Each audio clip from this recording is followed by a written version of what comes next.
प्रसादा सई काय कसं काय बरं आहे ना? काय प्रसादा फिल्म चालल्यात, सिरियल चालल्यात, नाटक चाललंय, हा खोऱ्याने पैसा ओढतोयस. नाही पण काय बाबा इन्व्हेस्टमेंटचा काय प्लॅन केलायस की नाही? काय आपल्या कलाकारांचं वेगळं असतं बाबा.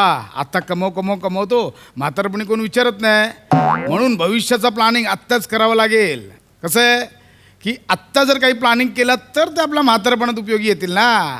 सई सध्या मार्केट डाऊन आहे, हीच वेळ आहे योग्य गुंतवणुकीसाठी. मी आत्ता माझी नोकरी सोडून हा नवीन पोर्टफोलिओ चालू केलाय लोकांना गाईड करायचा. कधी येऊ शकतेस माझ्याकडे तू? सल्ले घ्यायला. शेवंते बोल ग. अगं नाही बाया, हे बघ तुला आधी सांगते, मला काही इकडचं तिकडचं इकडं करायची सवय नाही. हा बरं ते 5व्या मजल्यावरच्या प्राजक्ता माळीचं कळलं का तुला? हा काय सांगू तुला. अगं मी तर असं ऐकलंय का वादादा म्हणायचे पैसे घेती. अगं खरं सांगते, या कानाने ऐकलंय तर. मग मी आता ऐकलंय गेल्या महिन्यात भांडत होती. म्हणली पायवर घ्या म्हणली 3 महिन्याचे पैसे द्या तरच शूटिंगला येईन. हा 1 करोड रुपये पगार आहे या बाईचा, 24 रुपयासाठी भांडती. लाज तुम्हाला सांगते शेवंता, अगं हिची आहे ना भात खायचे दात वेगळेत आणि फरसाण खायचे दात वेगळेत. तुला काय आज ओळखते का? मी चांगली ओळखते नाही राहिला मग. आणि ती 3ऱ्या मजल्यावरची निया ठाकूर बया, तिची तर वेगळीच तर आहे.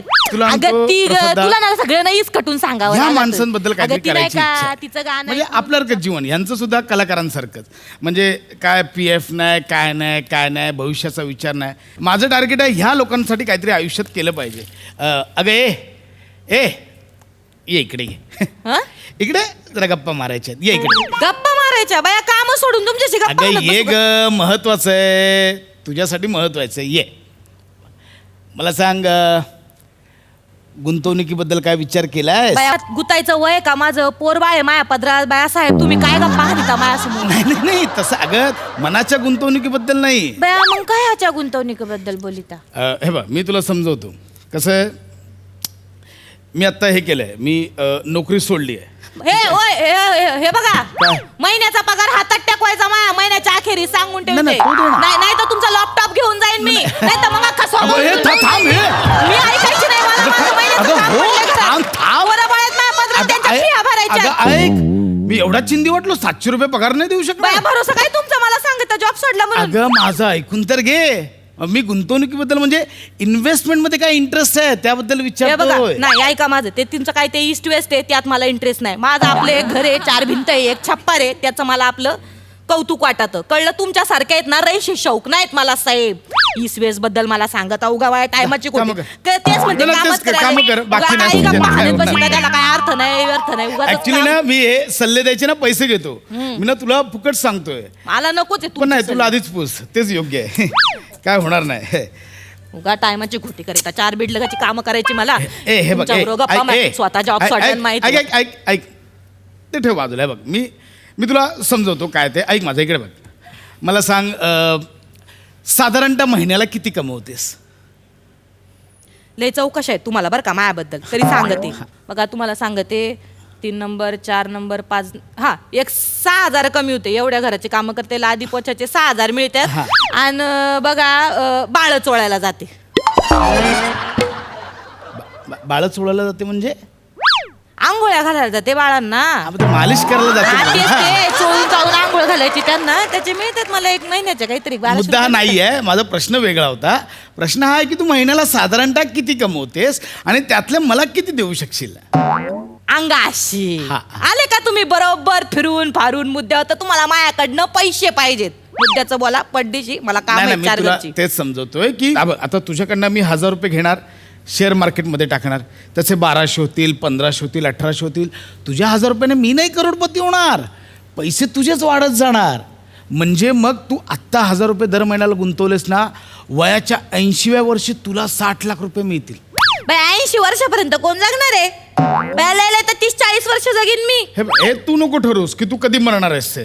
मग तुम्ही काय ठरवता मी 80 वर्षापर्यंत जगणार आहे आणि 80 वर्षानंतर मिळणाऱ्या पैशांचा मला काय उपयोग आहे?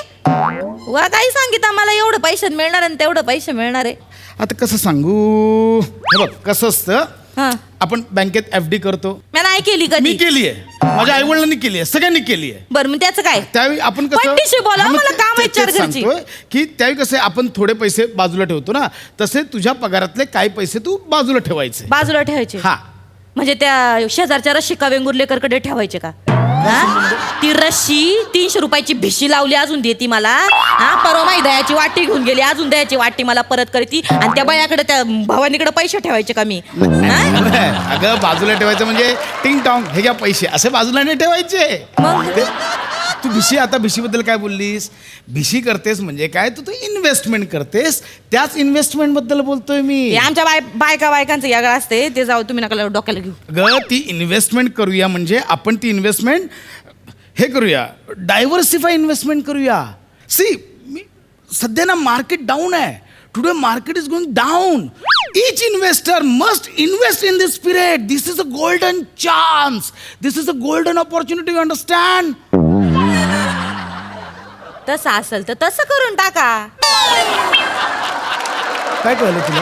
कायच काय नाही, कळलं? कायच नाही. नाही, तर कसं ऐक, हे बघ, आत्ता जर थोडे थोडे पैसे करून साठवलेस, ते शेअर मार्केटमध्ये इन्व्हेस्ट केलेस, तर त्याचा तुला पुढे उपयोग होऊ शकतो.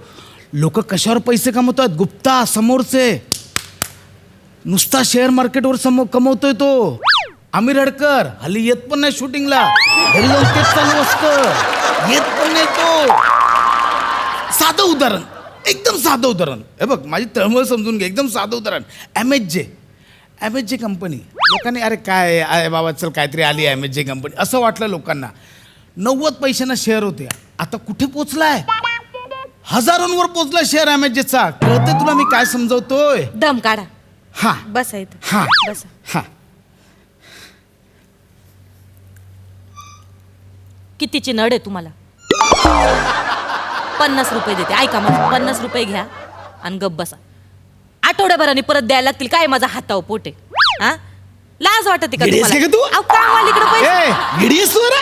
अहो, त्यात काय एवढं? तुझे 50 रुपये घेऊन मी काय करू? अहो, लाजू तुला नका. काय वाटतं, म्हणजे 50 रुपयांसाठी मी समजवतोय तुला? अहो, मी एवढं जीव- कळकळीने सांगतो, 50 रुपयांसाठी सांगतोय. Yes. तुझं भलं व्हावं, तुझं काहीतरी घडावं म्हणून.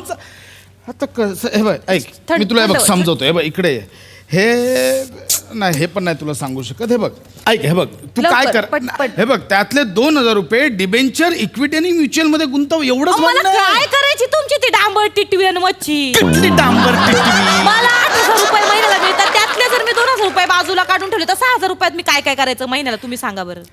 हे बघ, किती खर्च पाणी आहे, महागाई झाली केवढी. मला सांग, तुझ्या बँकेत किती पैसे आहेत? कुठली बँक कसली? माया काही खातं बितं नाही. अगं मग रोज बोलायचीच ना, मला बँकेत जायला उशीर होतोय, बँकेत जायला उशीर होतोय. अहो, तिथे लादी पोचायची कामं करायला जाते म्या. अगं म्हणजे तू जिथे लादी पोछा करायला जातेस तिथे कसला व्यवहार चालतो? इतकी लोक येतात, काय करतात, हे कधीच विचारावं असं वाटलं नाही?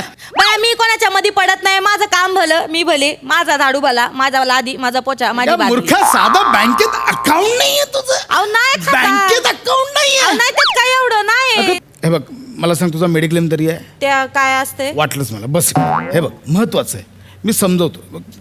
मेडिक्लेम आजच्या काळात खूप गरजेचं आहे. बरं. सध्याचं वातावरण काय आहे, सगळीकडे कोरोना आहे, नको ते आजार होतात, कमी वयात आजार होतात. तुझ्या घरी आता सासू आहे, तुझी ननंद आहे, म्हातारप आहे, नाही का? तर अशा वेळी काय होतं, आपण आजारी पडलो की बाबा आपण जातो हॉस्पिटलमध्ये. आत्ता जे हॉस्पिटल माहिती आहेत तुला, किती लाखो रुपये बिल बनवतात. तू भरू शकणार आहेस का? उद्या काय आजारी पडली, झालं 2 लाख रुपये बिल आलं, भरू शकणार आहेस का? नाही ना. अशा वेळी आपण आपली तयारी ठेवली पाहिजे, आणि त्यासाठीच असतं मेडिक्लेम. काय असतं की तुला एक छोटी अमाऊंट असते, किंवा दर महिन्याला एवढे काढले, एक वर्षाची एक अमाऊंट असते, ती त्या मेडिक्लेमसाठी तू भरलीस ना, तुझी अख्खी फॅमिली त्यात कवर होते. म्हणजे उद्या काय झालं, कोण ॲडमिट झालं, काही झालं, लागलं, खुपलं, सगळा खर्च हॉस्पिटलचा इन्शुरन्स कंपनी देते. बाया, म्हणजे काय झालं तरी? काही झालं तरी इन्शुरन्स देते. बाया, म्हणजे मला उद्या टेंगूळ आलं तरी कंपनी करेन का? काय होणार नाही तुला? निघ इकडून. ते भांडी घास लादी पण निघ. टेंगुळ आल्यावर कंपनी इन्शुरन्स तुला पैसे देणार आहे. असं असतं तर समीर चौगले करोडपती झाला असता. बाया, ते टेंगूळ आहे का? मला वाटलं कपाळ आहे. निघ! निघ!